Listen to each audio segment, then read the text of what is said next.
13,000 അല്ല, ഏകദേശം 2 വർഷം കൊണ്ട് 15,000 പേരുടെ ജോലിയാണ് പോകുന്നത്.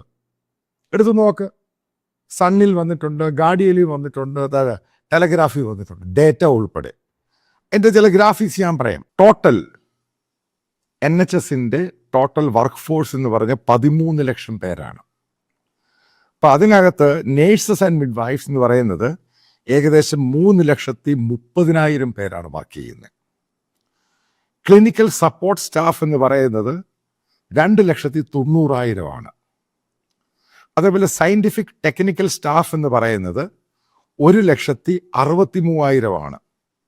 ഡോക്ടേഴ്സ് എന്ന് പറയുന്നത് 1,33,000 പേരാണ്.